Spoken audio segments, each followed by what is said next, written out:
Hi, this is Anthony Brogdon from Strong Inspirations. I'm gonna go right into it. We have foremost historian on the life of Granville T. Woods, David Head. David, how did you find Granville T. Woods to want to write about him? Okay, well, I joined the TW Black History Committee in 1991. And when I joined that committee, I had a great love for history, and I also like to write. And so I played an integral part in putting programs together, getting the right people, the keynote speaker, what's the theme's going to be, and some of the other people that were entertainers that can benefit the audience in a beneficial way. And so our program could be dynamic, and the next year they would come again. So I found a purpose and direction in my life when I got into that medium, and it still exists in right now in my soul and my spirit today. So I would write something every year for our rank and file, and Okay. then that year I was watching back in 1996. I was watching a PBS documentary on RAIL, Rail Transportation in America, Okay. and they didn't mention any contribution by African Americans. So I decided to write something for our rank and file for our Black History celebration called The African Presence in Transportation. And lo Okay. and behold, what I found out would make us proud. In there was Granville T. Woods. Oh, excellent. Now, who was Granville T? When was he born, and how did he become what he was? So as an inventor. Okay, well, Granville T. Woods, he was born in 1951. And if you look at his You say 1851? 1851, excuse me, Anthony, 1851. 1851. And ironically, I was born in 1951. Oh, okay. There might be a connection there spiritually. 100 years later. Yeah, but I what I did, he was born in 1851, and a lot of people say 1856, but that's not true, because if you look at the census during that time period and calculate his age is 1851, not Okay. 1856. So where was he born, and how did he become an inventor to He do was what he born did? in Columbus, Ohio, So he was and a free man. his father, it was free, but they had black codes, but they wasn't so stringent in the place where he was at in Columbus, Ohio. His father was educated. His mother was a washwoman.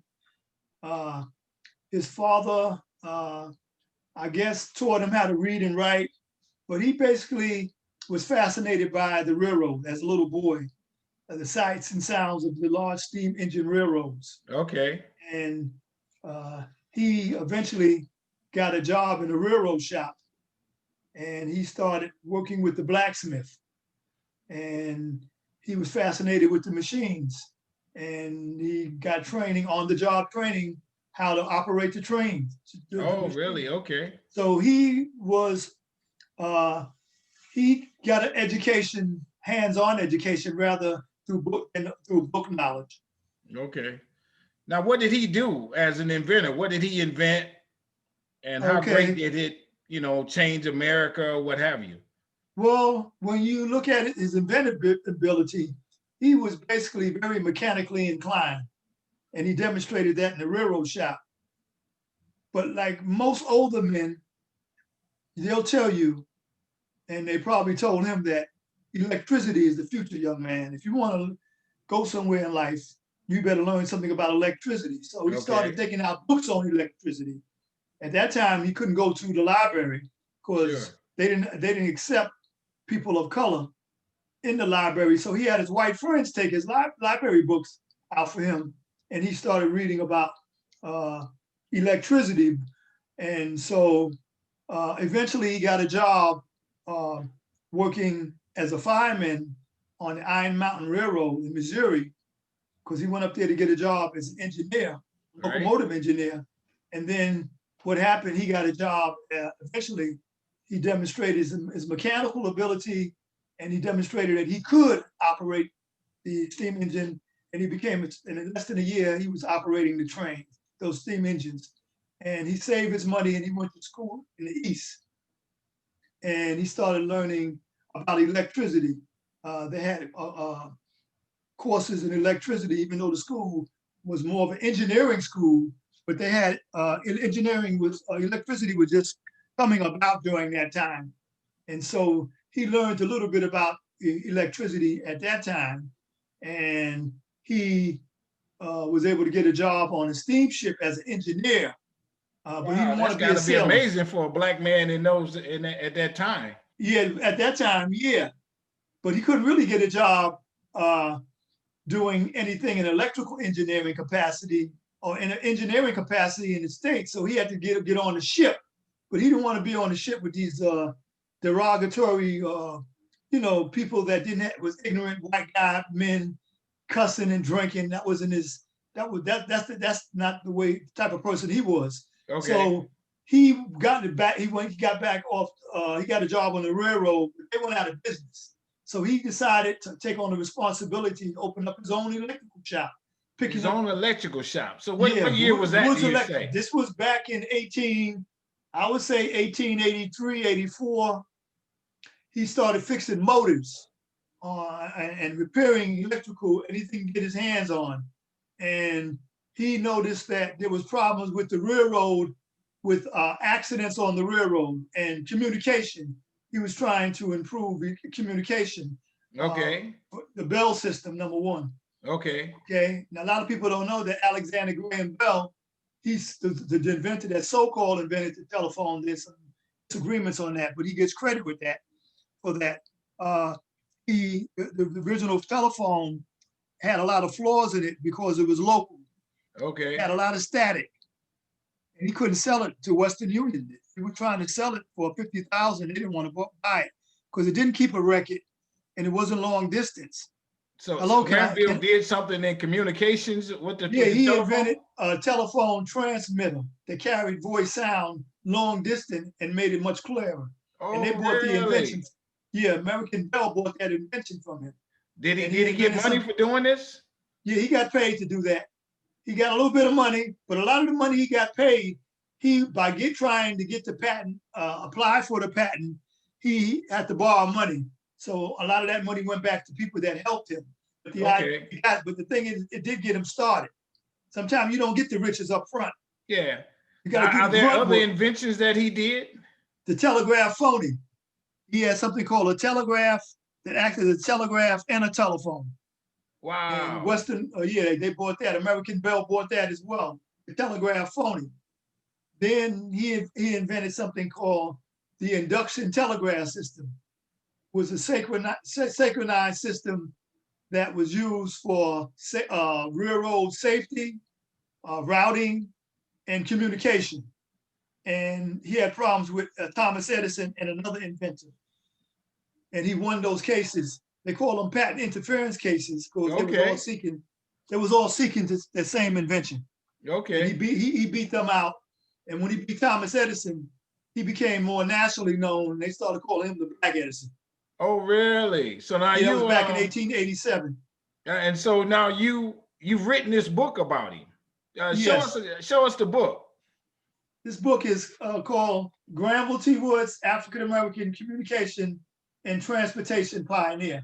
Okay. And it's not just a book, it's part of the project that I was working on to get Granville T. Woods acknowledged and recognized for being the key inventor for the subway. It didn't start out as a book. It started out me doing research to get him acknowledged. The book came later. Okay. And so that was in 1996. My mission was to get him recognized and acknowledged. And from 1996, I did research on his, actually, I did a little research in 1996, but from 1998, my goal was to get him acknowledged. From 1998 to 2004, I began to go different places to find information on Granville T. Woods. The first place was the Schomburg Center. I was in New York. Okay. That's a depository of African American history and culture. And I found some key information there about his life. And then I went to the Science and Technology Library in Midtown Manhattan. And I also went to the main library on 42nd Street and they had a lot of newspaper articles about him. I was Okay. looking through those newspaper articles, and all those things are timely, what I'm talking about. You just Okay. don't go there and find it. You got to go through and be committed to do. I was on a mission. That's what All I right. was. And then I ran across a book called Blacks During the Age of Segregation, Professor Rayvon Fote, and he had wrote some things on Granville T. Woods. And I was like, wow, he got a lot of information I ain't never seen before. Where did he get his information? So I turned on the back of the book. That's where it tells you where he get his Yeah. Oh, information sure. from. Yeah. The reference section. That's right. And it was in the National Archives down in College Park, Maryland. And Oh, so I okay. had to go down there. So I'm So going down there. how long did it take you to, I mean, a couple years to really kind of put the book together? How long did it take?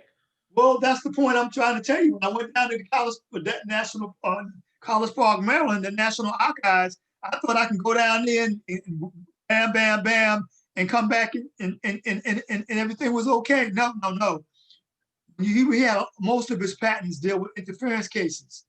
So they Okay. had interference cases, 200 and plus pages in that. So you got to go through that. And then if you want to make a Amazing. copy, you couldn't make a copy of one page. You have to scan 2 pages. So that's 50 cents a hit. Ooh. So you got 200.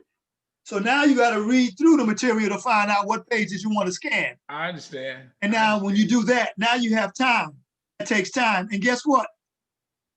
I got to get back to work. So let me ask you this. Let's go right to the book, because you put your labor of love in it. How can people get a copy? Well, they can get before I sign off on that. What happened? I started going through that material, Anthony, and I started picking up his life story. And I ran across an article. I always get the paper, make copies of it. Go back to my job. What happened? Granville T. Woods, because I was trying to connect his electric railway system to the New York transit system. Okay. Okay. So in that information, what happened when you file for a patent, it takes $15 to file for a patent. Okay. And then for them to issue you a patent, that's $20. So it took 6 months for you to pay the issuing fee. If you didn't have the issuing fee, then you have to reapply for the patent. So he didn't have the money for the issuing fee, but he did have a good lawyer, a great lawyer. And his lawyer was able to connect him with General Electric. Okay. And General Electric, seeing the value of this invention, they pay the renewal fee to help him amend the patent, and then they pay the issuing fee, and then they bought the patent, and that patent was the third real patent. Oh, wow. Okay. Now, one thing I noticed was that Granville T. Woods would invent things over the same thing, another electric railway system. I said, well, he already invented one. Why you want to invent another one? Because here's the thing. He was trying to get residuals, royalties off the invention, but they wouldn't allow him to do that. He would have to sell the invention outright. So what would he do? I have an improvement, General Electric. They bought the improvement. Okay. I have another improvement. They bought that improvement. Now, General Electric ain't gonna buy one if it's no good. And with all those inventions right back from 1900 to 1904, it was 5 different inventions, electric railway systems. Okay, I want to hold you up because I don't want you to give away the whole book. How do people get copies of the book, David? Come on. Yeah, well, I want people to get this book. Well, they can get the book from me. They can contact me, Okay. dlhfoundation51@gmail.com. I really appreciate you, spending the short amount of time that we have here with me to tell us about this Granville T. Woods. Everybody, this is the kind of thing we do on Strong Inspirations. Interesting, what I like to call good Black history stories. I'm Anthony Brogdon. I'm the producer. Yeah. Inspirations. We got people who are so passionate that they keep going, and we want them to. We're going to post more stuff on the YouTube channel. Please subscribe. Please like our videos. Please tell other people. Please tag people. Please hit the notifications. Do all that stuff so that you can know some good Black history. I thank you, David Hare, for spending time with us. We're gonna get back at you. I promise. We're gonna put that website on this video. We're gonna sell some books, and you stay safe and have a good holiday. Okay, you too. Okay, babe. I have a foundation. All this. Oh, you got a foundation. Okay. Yeah, the All right. David L. Head Foundation. All right. Thank you. Okay.